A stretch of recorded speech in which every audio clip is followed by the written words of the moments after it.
I am Jake. And Alex. And today we're going to be reacting to someone who I haven't reacted to for a while and you haven't seen before. No, this is going to be exciting. New reviewer to watch. Yep, this is Dena Natali and her film review show, The Film Den. Dena, whose online nickname is Cyborg Cat, reviews all types of stuff, movies, video games, TV shows, and this is from 2015. She talks about how she was a huge fan of your favorite childhood wrestler, Roddy Piper, and this came out about a few weeks or a month after he died, and it's a review of his famous 1980s sci-fi action film, John Carpenter's They Live, which I really like and I think you enjoy. Yeah, I really enjoyed it, so I'm looking forward to it myself. This whole thing is going to be just a big love letter to Roddy Piper, so I think you'll like it. I think you had noted that she reviews other things. I think you had said My Little Pony was something else that she reviewed. You said that she has a wide net of different things. She hasn't done that in a while, but yeah, that was a show she reviewed, was a big fan of, and to each their own. Yeah, well, I can appreciate that. If you're passionate about something, right, go right for it. And without further ado, let's jump into They Live. Oh, very exciting.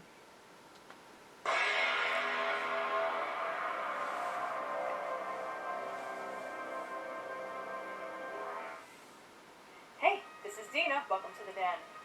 Well, some of you may not know this about me, but I actually am kind of a She has wrestling the shirt. fan.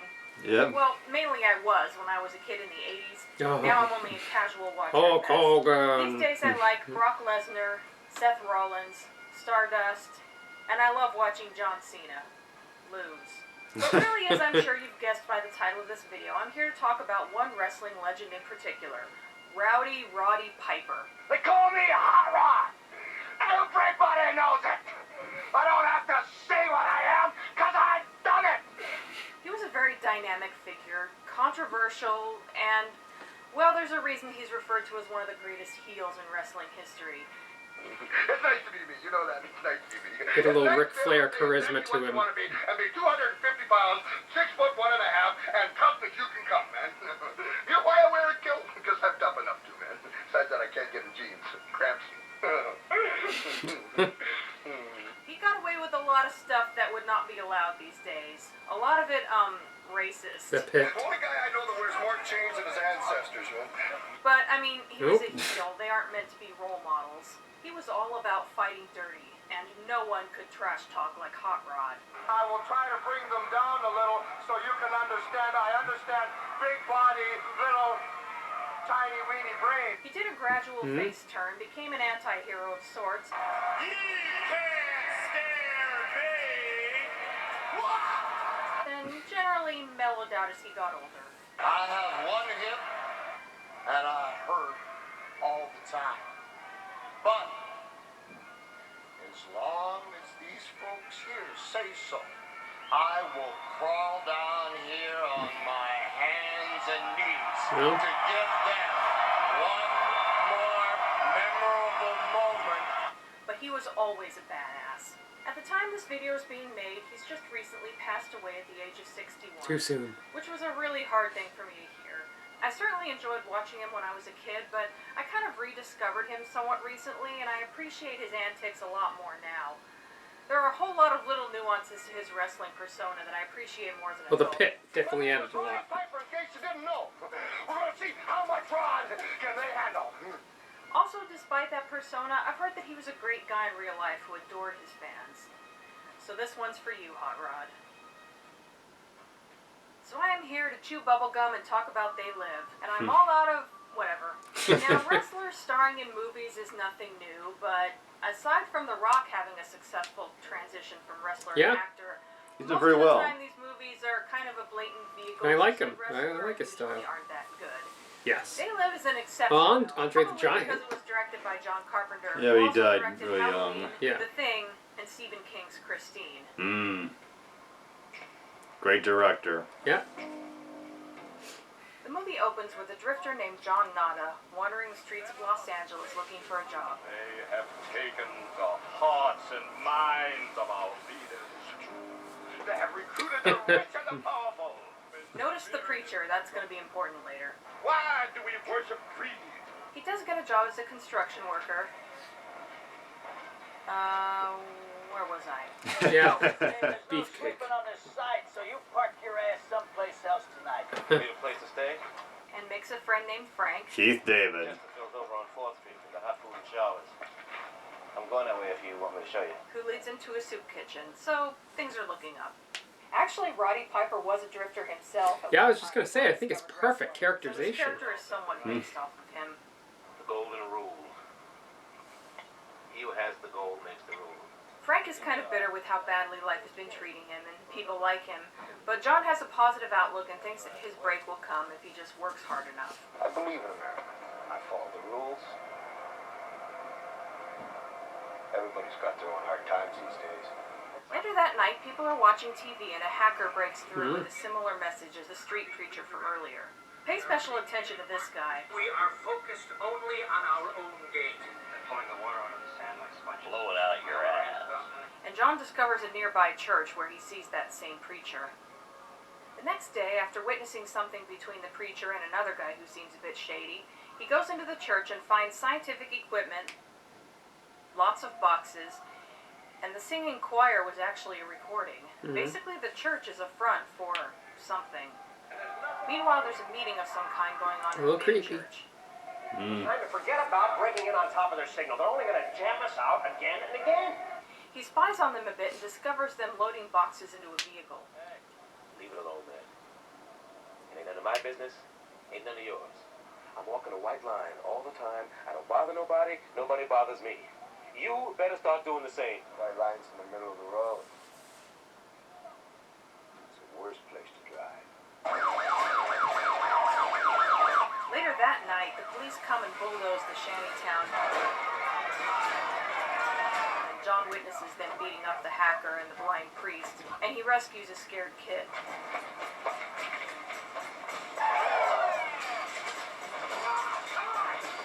The police are scary in this scene. They're like Nazis or something.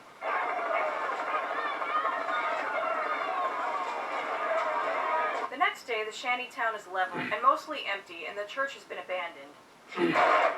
So John steals one of the boxes.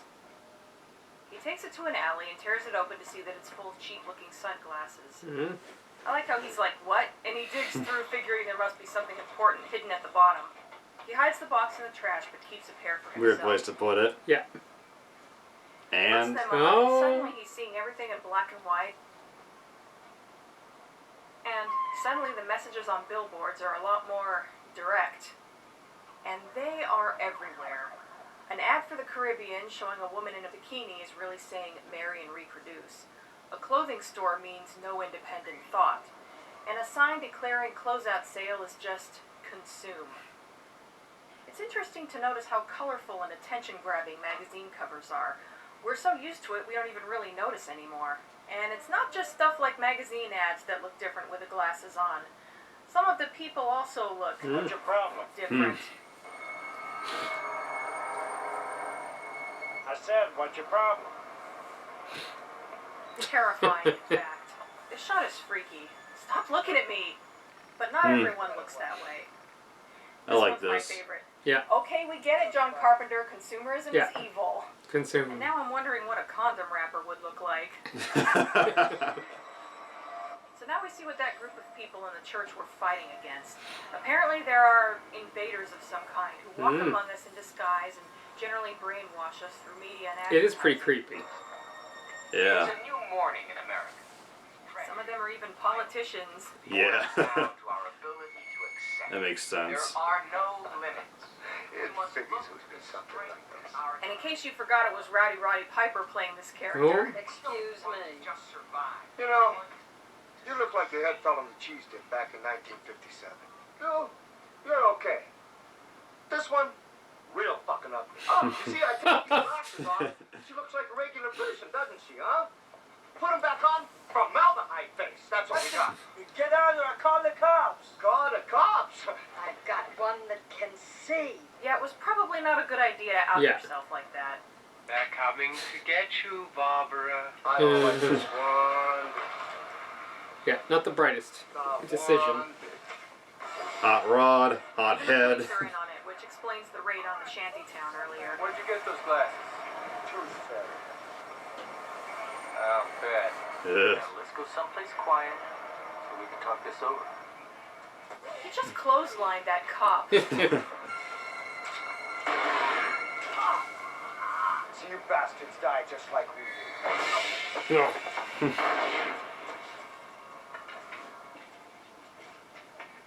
He ducks into a bank to get away Yeah, from this the doesn't cops, look and good. Naturally, there are a lot of them in there. Wait for it. I have come here to chew bubblegum and kick ass. And I'm all out of bubblegum. Yes. Roddy Piper actually came up with that line. If you've seen Piper's Pit and his wrestling promos, you might notice that he has a lot of fun little sayings. Just when they think they got the answers, I change the question. You do not throw rocks at a man who's got a machine gun! Whatever he thought of a fun little phrase he might want to use later, he wrote it down in a notebook. Well, he loaned this notebook to John Carpenter in case he saw anything in there he liked and wanted to use. Well, Carpenter saw the line, "I have come here to chew bubblegum and kick ass." Classic. And I'm all out of bubblegum. And that was his favorite, so he put it Good in. 80s And yes, Piper action did come line. up with Yep. this line, not Duke Nukem. Although it is fun hearing John St. John say it. It's time to kick ass and chew bubble gum. And I'm all out of gum. Okay, this bit is so perfect that I need to dissect it a little, so bear with me. First of all, look at the smirk that forms on his face. Like you can pinpoint the moment where he decides what he's going to say and realizes how clever it is. Then comes the line, and notice how everyone is quiet right up until he says all out of bubblegum, and then you can hear them start to panic. It's like, I have come here to chew bubblegum and kick ass. oh god, well, I hope he still has gum. He's out of gum? Yeah, That just they didn't start tickled shooting me. until then. I love how he doesn't try to go How'd the into cop hiding or lay miss? low or anything. He's just like, well, okay then, may as well blow away as many as I can get away with. Yeah. Anyway, after blowing away several aliens, along with a surveillance drone, Not nice. This grabs a bitch. lady and has her taken to her home with the intention of hiding out there. Things turned out a little sour for me today. Well, you're not the only one. Yeah, well, I'm sorry. The whole world's in trouble. They're all around us and we never knew it. You can only see them with these special glasses. But that doesn't go too well. No.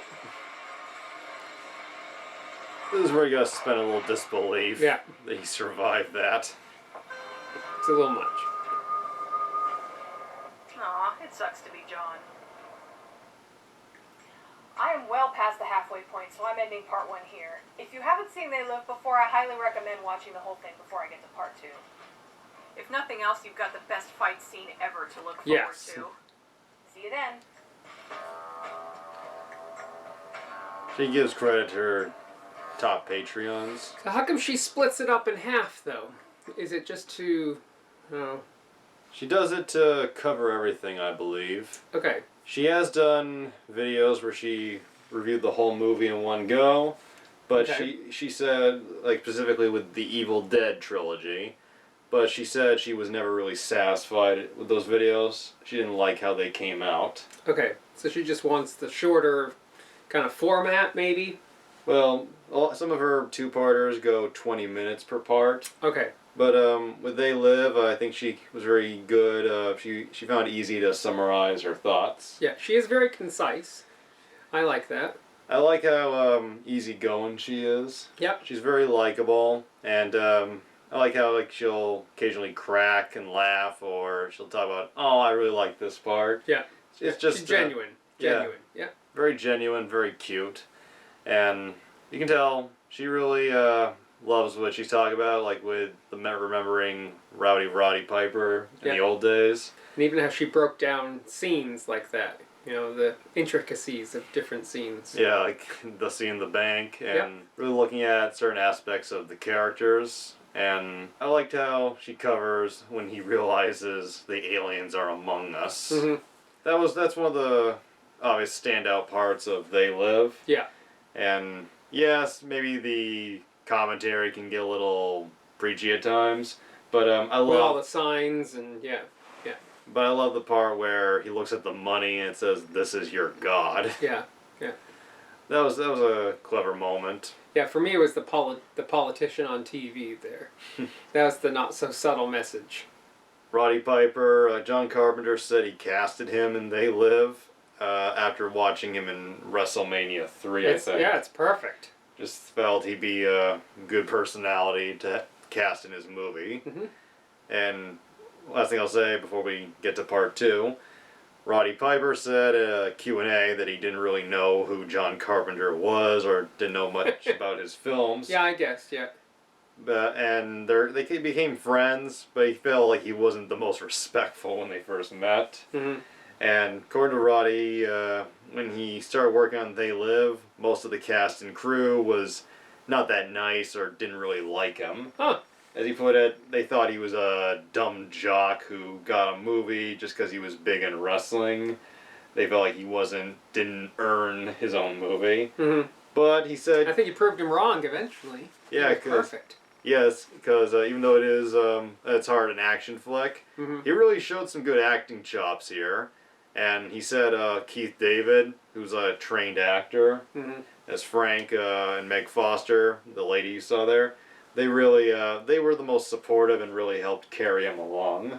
Mm-hmm. I think the charisma that he showed in the ring really comes through in the movie. Totally. So, yeah. And here's part 2, and All right. let's see how she wraps up They Live.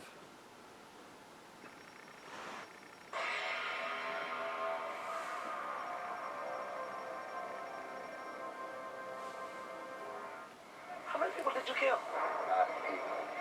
You crazy son of a bitch! I gotta show you. No, you ain't showing me nothing. I got a wife and kids, so leave me alone. Naturally, he lost his glasses. Yeah. Jurassic Park. So the next day, he tries to get the box out of the trash, but the trash has already been taken out. So he has to Convenient. dig it out of the truck. Poor John. He's just Wasn't a not smart happy. idea putting it in the garbage. Yeah. This is an odd moment. Why they tilted back. Yeah. You'd think the driver would notice that he was driving off and leaving trash everywhere. Frank finds John in the alley, Wait! and John tries to convince Frank to put the glasses on. You dumb son of a bitch! Go. Trying to save you and your family's life. You couldn't even save your own!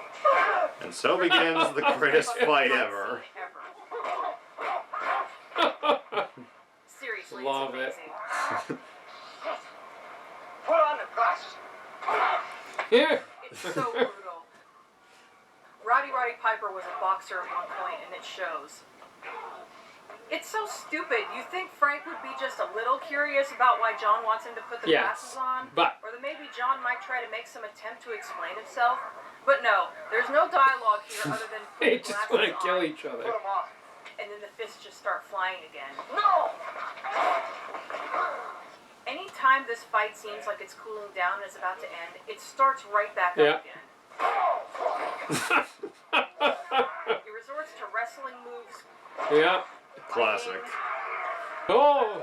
crotch kicking, Ow. and then eventually they pick up dangerous weapons, like they literally want to kill each other over some misunderstanding about a pair of sunglasses. It is glorious.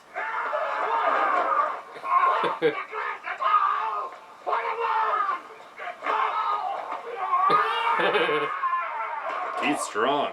Still not over. Fuck you.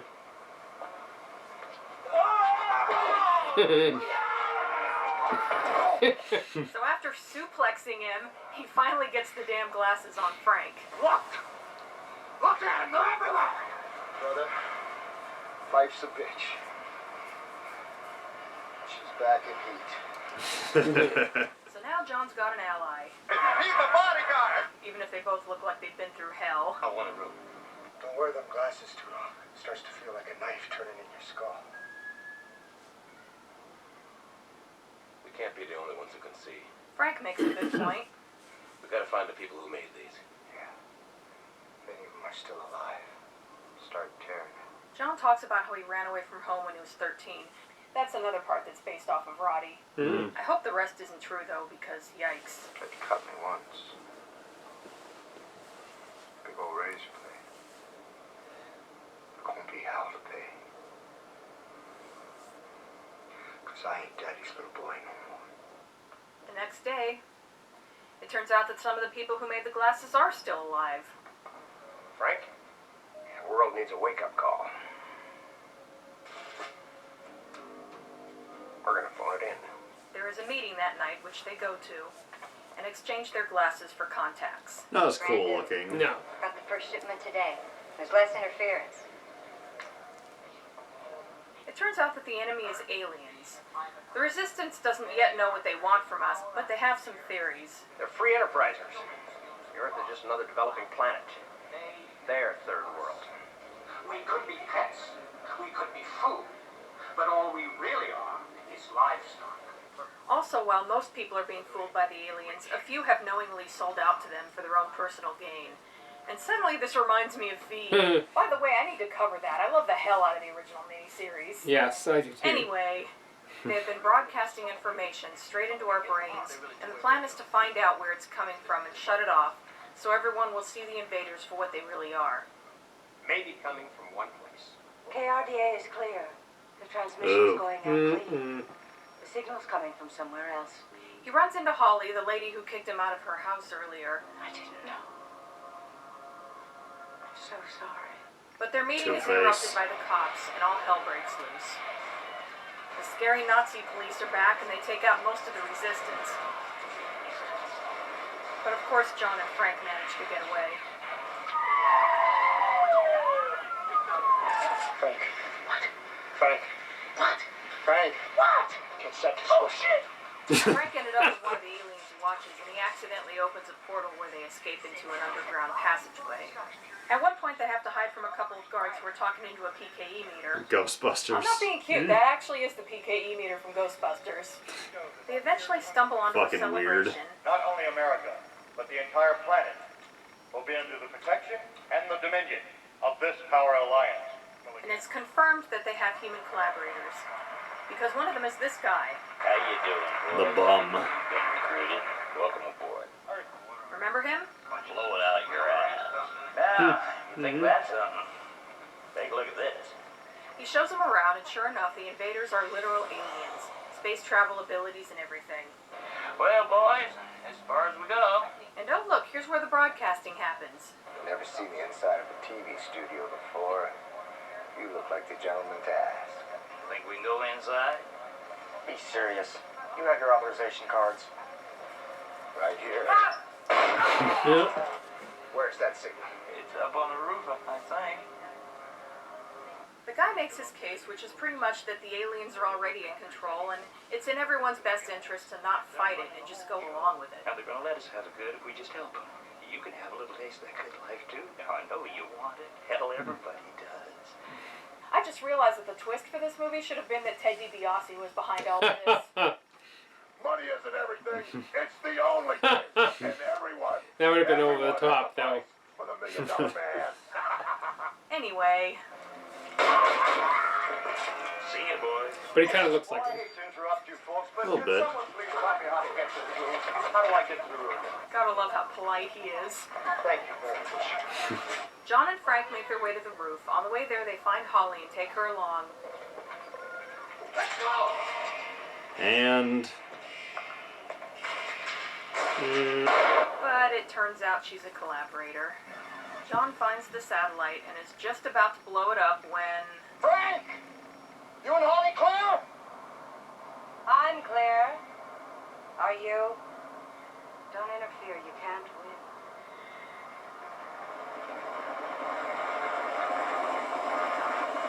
This is the only time that John kills a human in this movie. The fact that it's someone who betrayed him is probably not a coincidence. gonna die. Might as well take him with you. Defiant till the end. Yeah. John dies, of course, but not before killing the feed and exposing the aliens for what they are. All the sex and violence on the screen has gone too far for me. Nice little dig at Siskel and Ebert there. Yeah, that's happening. Hey, what's wrong, baby? Ugh. And so that was They Live. Do not confuse this movie with mindless action flicks. No, it Yes, isn't. Star gun-toting, Very well catchphrase done, very wielding smart. muscular badass who is played by a wrestler, but it's more than that. For one thing, he's not made of iron. He gets hurt a lot. Still gets up, and he does though. have certain weaknesses and vulnerabilities. It would have been really easy to just have Piper play his wrestling persona. And while there are little hints Turn of it into an Arnold movie. Formaldehyde face, that's what we got. it's generally downplayed, and Roddy is mostly playing himself, as in the guy he really is for the most Every part. man. There's something about him Carpenter. Yep. that is unlike other Hollywood actors. He seems to have lived life. And after I got to know him, I thought, well, this is perfect. Let me give him a try in this role, because I think he has an enormous amount of talent. And he's very real. And of course, it's got that extra layer with the anti-commercialism message. You have to realize that this movie was made during the Reagan era of the 80s, and what John Carpenter saw as the ever-increasing commercialization of 1980s popular culture and politics, and how everything we see is designed to sell us something. I'm glad we fixed that. It's also the paranoia fuel that comes from the idea that there are aliens among us, secretly influencing us, and we just can't see them. And of course, once we do, they're horrifying. Granted, there is some comedy that takes away from that, but it's intentional. Even though this movie has a message that it proceeds to beat you over the head with, it's obviously not meant to be taken 100% seriously. It does put some interesting ideas in your head, though, when it comes to how advertising works. A lot of this movie is still relevant today in that respect. I also think it's a neat little detail that the glasses cause the wearer to see in black and white, as if the aliens have been colorizing our vision. There was an annoying fad in the 80s led by Ted Turner where black and white movies were being colorized for TV broadcasting. Not only is that a bastardization of the original movie, but intended to look awful. I wonder if the wearer of the glasses seeing in black and white was in response to that. So is John Carpenter saying that Ted Turner really looks like this? But here's some neat little facts about They Live that I wasn't able to fit in anywhere else. There are a lot of extras in the background playing homeless people. Well, homeless people were not hard to find in LA, and the movie was on a budget, so John Carpenter essentially hired some of them for a day to play extras. Most of the aliens are played by the stunt coordinator. The voice coming out of this speaker is John Carpenter slowed down. Also, Roddy Piper's character, who Carpenter refers to as John Nada in interviews and such, his name is never actually mentioned in the movie, and of course Nada means nothing. He's basically nameless because he's meant to be an everyman. Well, I think that's all I have to say about They Live. If you haven't seen it before, check it out. And if you have, maybe it's time to give it another watch. If nothing else, it's always great seeing Roddy Piper rocking the plaid, inside the ring and out. That's it for now. Feel a man crush. Oh, I am glad that I watched it recently. Thanks to me. Yep. And I don't remember if she has a note at the end here. Nice, she's playing the bagpipes. Let's see, I highly recommend watching They Live with the commentary on. It's great hearing Roddy Piper and John Carpenter shooting the shit about the movie they made together back in the day. Oh, I didn't do that. No. I'm not sure the DVD I got you had the it. commentary? Oh. It was like, I didn't get the special edition because the special edition apparently, from what I read, maybe I'm wrong, but it cut like 2 minutes out of the film. Oh, yeah. And I don't like cut versions. And there's an additional clip coming.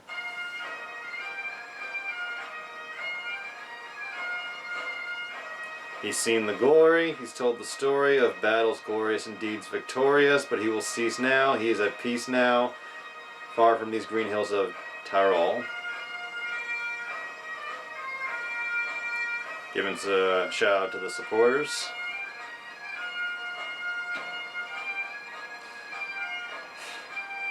From a different time. She was still on Channel Awesome. Yeah. No more.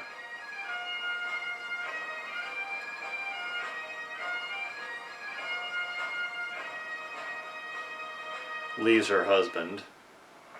This one's for you. May you be a half an hour in heaven before the devil knows you're dead, huh?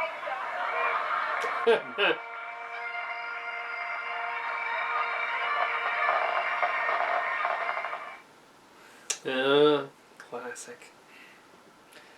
So as a pretty much big love letter and tribute, what do you think? Well, I think part of it is just that the film definitely has an appeal to it kind of an irresistible charm to it. It's genuine. She's genuine. I like her style. She's straightforward. A little less frills than some of the other reviewers, but I think it worked here because she comes across as, you know, like an honest opinion, and she did gush a little bit about, you know, Piper, but I think that had a lot to do with the great movie that she was reviewing. And it just, yeah, you said, shows more of her genuineness. Yeah. And They Live, I binged a bunch of John Carpenter films a few years ago that I'd never seen before. Mm-hmm. And you did some reviews for him? Yeah. I watched They Live specifically after, I think, my best friend, Mike, who I've known for many years, he recommended They Live, Prince of Darkness, and In the Mouth of Madness, which he thinks are John Carpenter's best and also most underrated films. And they're all very good in their own way. Yeah. They Live is definitely the lightest of the bunch. Yes. Even the fight scene was light. Even though it went on and it was brutal, but it still had like, and she kind of picked up on that too. Yeah.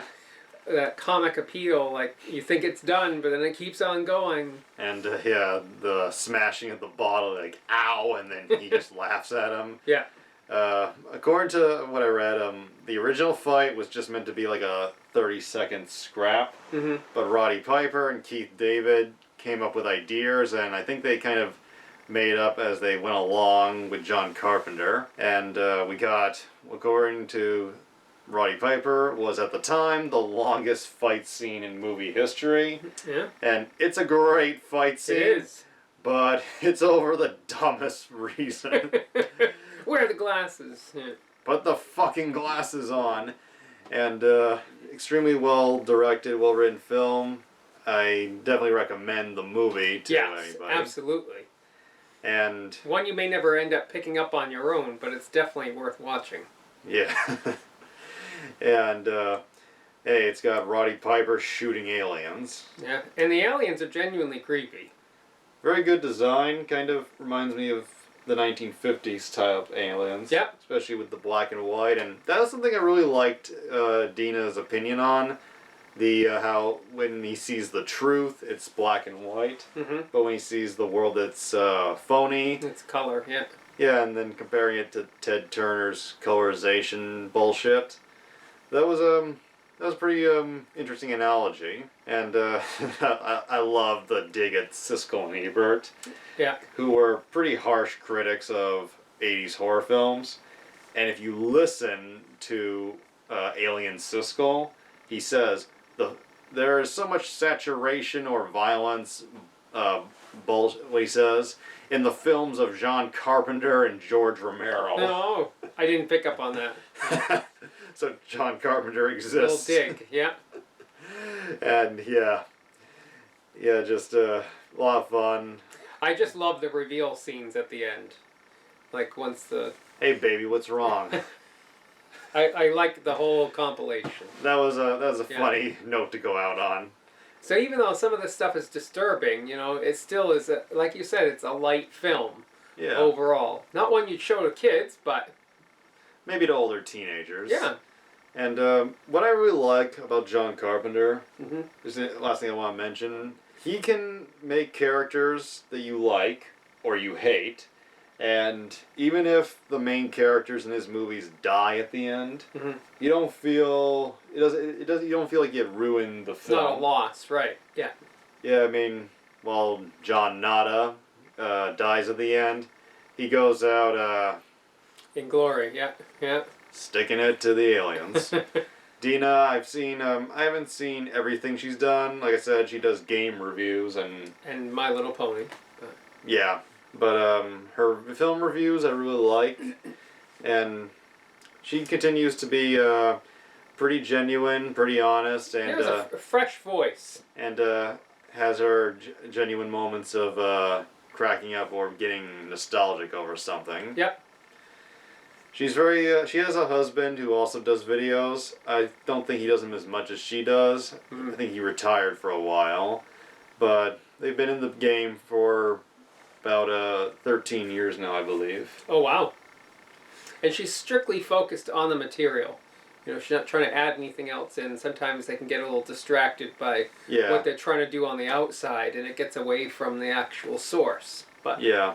She sticks to the film and doesn't have some kind of agenda. Mm-hmm. And so I gotta say, I loved this 2-part review of They Live. Wonderful, amazing tribute, and I recommend checking out more of her stuff. And yes, both the movie and the review. yeah, and she has many things of different types that different people can enjoy. Yeah. Glad you enjoyed her. No, it was great. Thanks for having me. Thanks for coming, and see you again soon as always.